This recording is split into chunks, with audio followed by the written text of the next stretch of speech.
Somebody hit him on purpose. But yeah, we got man crushes ex-wife date to death. You're coming here to fight him because you're mad at him. Let me ask you this. Can I get you to step with me over here for me, please? Okay, chat. I don't know what's going on, bro. America is yeah.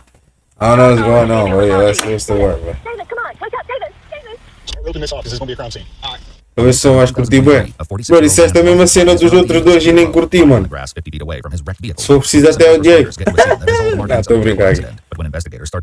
Wait, let me see what's the word, though. Let me see what's the word. It is far more sinister. The following report is based on official police records, and some of the footage has never been seen before until now. At 1:34 a.m. on the morning of May 7th, 2023, a Shout out to y'all boys on YouTube, though. South Carolina. Seen y'all been there. Somebody has hit the car. He's out of the car. He's been beaten. He's unconscious. Is it a car wreck? But it's a one-person car wreck. He's unconscious?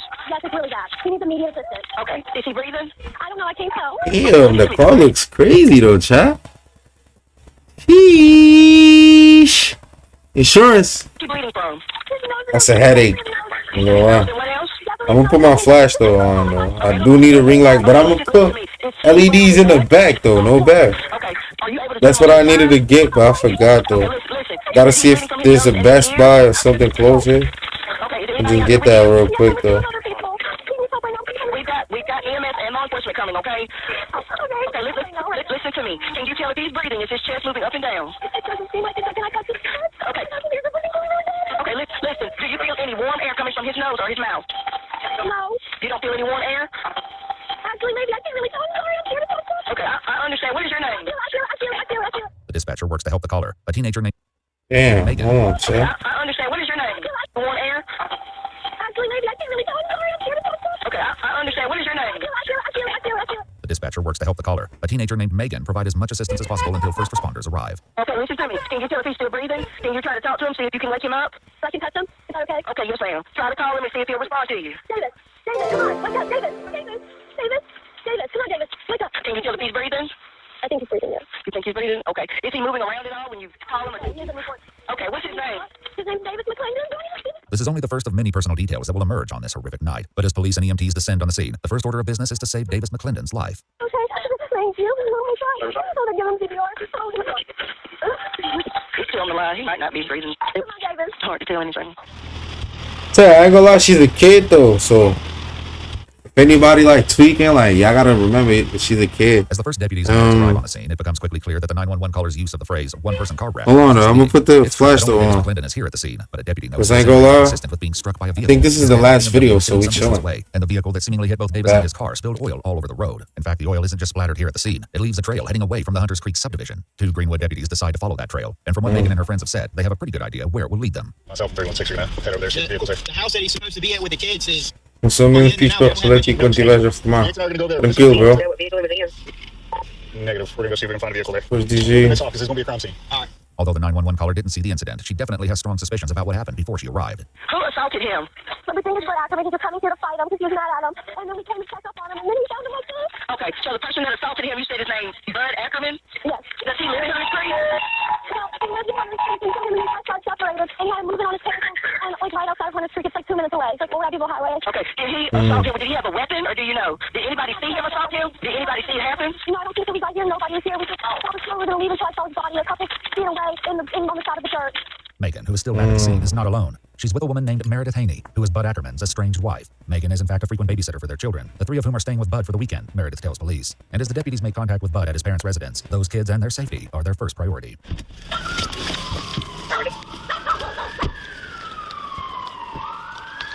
Yeah, boy, I see it. Yeah, this is crazy though. Garage is open. Sheriff's office. Yes, sir. Are there some kids here? Yeah. Yep. Okay, whose kids are they? Mine. Yours and who? My wife. Okay. Let me ask you this. Can I get you to step with me over here for me, please? All right. My wife. Okay, just step over here for me. Bud will do very little talking to police, My wife? but they've already got the beginnings of a You terrible took story. you talking about my In wife? her initial call. Okay, so how did y'all know he My wife? The one that's here sitting in my house that I pay for?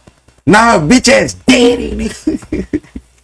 Yo, why be tough? This nigga funny. My wife? Okay, so David You talking about my wife? Yes. It will later emerge that Meredith and Bud separated and began divorce proceedings approximately 1 year earlier. But while Bud Chat, I'm later talking admitted about that my this breakup weight. was against his wishes, Talking about his my frustration weight. with the situation reaches a new level on April 29th, 2023, about a week before the incident. That's when he learned from a mutual friend that Meredith had begun dating a man named Davis McClendon. Investigators will later find a text message Bud sent to a friend expressing his outrage at the news. Bud texts, "What the hell is Davis thinking, man? I mean, what the hell, Danny?" Danny replies back, "I have no clue what you're talking about. What did he do?" Bud writes, "He's been Meredith." He goes on to say, "I had my suspicions, but it was confirmed by her. I can't believe he'd do that to me. Yes. I mean, damn, I've known him my whole life." And when Danny simply writes, "I don't know what to tell you, Bud," Bud replies, "Damn, I don't know either. It's just f***ed up." Exactly 1 week after the text exchange, on the evening of Saturday, May 6th, Meredith and Davis go out to dinner at a restaurant called What Break the on the Lake, hell? where security cameras pick up their arrival. It's only 4.5 hours before the tragedy on Abbott Road. Davis goes inside while Meredith stays behind in the car. She's FaceTiming with her kids, who are at Bud's house and using their dad's phone to chat with her. What she doesn't know is that Bud is observing the screen as well, and he recognizes the scenery in the background. He doesn't know for certain that she's with Davis, but he has his suspicions. It's 8:48 p.m., and a bad night is only just beginning. Many hours later, deputies at Bud's house take careful note of the fresh, oily footprints that decorate the floor. So, footprints. Yeah. Footprints. Footprints. Footprints. Footprints. That's the door I came in. Oily footprints. Oily footprints. The investigators follow the footprint trail back to a bedroom, where they appear to come to an end at the foot of the bed. Is this parents' room? Yes. Okay. Twist there, one here. Just a bunch. Yeah, a bunch right here. I'm Yeah. pretty sure they shoot these out now. Yeah. Y'all chilling though. Investigators will indeed find oily residue on the shoes Bud is wearing Look that at night, that as well as geeking. a small amount of what appears to be blood on his hands. Both were presumably clean earlier that night when he was at a local bar called the Key West Club, where surveillance shows him ordering at least 4 beers over an hour-and-a-half time period. But Bud isn't just drinking and socializing. He's making repeated attempts to get in contact with Meredith, who's left Break on the Lake and is now with Davis at a friend's party. At one point, frustrated that Meredith won't take his calls, Bud texts her a message. "Why do you hate me? I just don't understand." When a friend who was at Key West Club that night calls Meredith to tell her that Bud is gone, Meredith and Davis Bro, head up to the bar tweaking. themselves. According to what Meredith would later tell investigators, Bud continued calling repeatedly during this time. She says that when she finally did take his call, he demanded to know where she was and why she was refusing to speak to him. The call logs would later reveal that between 9:07 p.m. and 12:15 a.m. that night, Bud attempted to call Meredith a total of 36 times. At his residence in the hours Chat. I hope y'all know there's a limit. 36? Gang, more than 5? More than 5? 10? 30, bro? after the incident, investigators take a close look at Bud's Ford I'm just F-150, saying. which just happens to look like a I'm standard just crash. saying, bro. It's just me saying stuff, bro. You see that? Yeah. I'm not saying I don't gotta agree, but bro, I'm Like just that right saying. there. Yep. There's a little speck right there. Bud himself refuses to answer any questions. That's without a lawyer crazy. present, but the circumstantial evidence is piling up quickly. As for Meredith, she says she tried reaching out to Bud's friends and family while at the Key West Club earlier that night. In the meantime, Davis sent a text message to a friend saying, "FYI, apparently Bud is drunk and out trying to hunt Meredith down. She's wanting to call the cops. I was hoping maybe you could get his dad to rope him in." At almost the same time, Bud Ackerman is on the hunt, scoping out the parking lot at the now-closed Break on the Lake restaurant for any signs of Meredith and Davis. He makes 2 circles through the lot before leaving. Investigators will later learn, thanks to the Ford's onboard computer, that he also drove down the street where Meredith lived and down the street where Davis lived in an effort to find the couple. Back at the Key West Club, Davis decides enough is enough and tells Meredith he's going to call Bud and talk to him about the relentless attempts to get her on the phone. Meredith watches her boyfriend walk away, never imagining it would be for the last time. Bud would later characterize the call as aggressive, saying that Davis was threatening to beat him up. While the true nature of the conversation cannot be known, what is known is that Davis and Bud agreed to meet near the intersection of Abbott Road and Sawgrass Place. Whoa, hold on now. What is known is that Davis and Bud agreed to meet near the intersection of Abbott Road and Sawgrass Davis, Place. yo, Davis with the EV. If he's linking, he's linking. That he wouldn't be meeting him after all. Bro says drop below. Bud says that Davis cursed at him and taunted him for Bro backing said out. drop It's time to go low. straight to the meeting place. At 1:11 a.m., his final approach is caught on a local resident surveillance camera. Bro said drop low. Chat.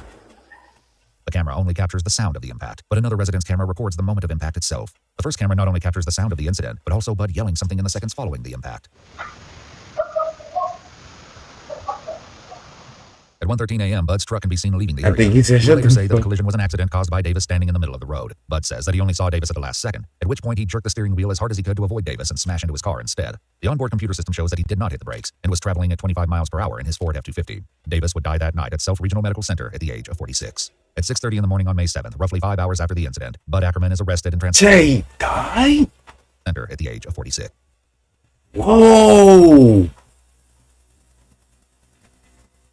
He jerked the steering wheel as hard as he could to avoid Davis and smash into his car instead. The onboard computer system shows that he did not hit the brakes and was traveling at 25 miles per hour in his Ford F-250. Davis would die that night at Self Regional Medical Center at the age of 46. That's crazy. How he died? Roughly 5 hours after the incident, Bud Ackerman is arrested and transported to the Greenwood County Detention Center on trial for murder. Bro, The following year, 25 he insisted miles he is never not knew even Davis McClendon fast, died, though, and that like- it was only due to panic that he failed to call 911. The jury deliberated for less than 30 minutes before delivering a unanimous verdict of guilty.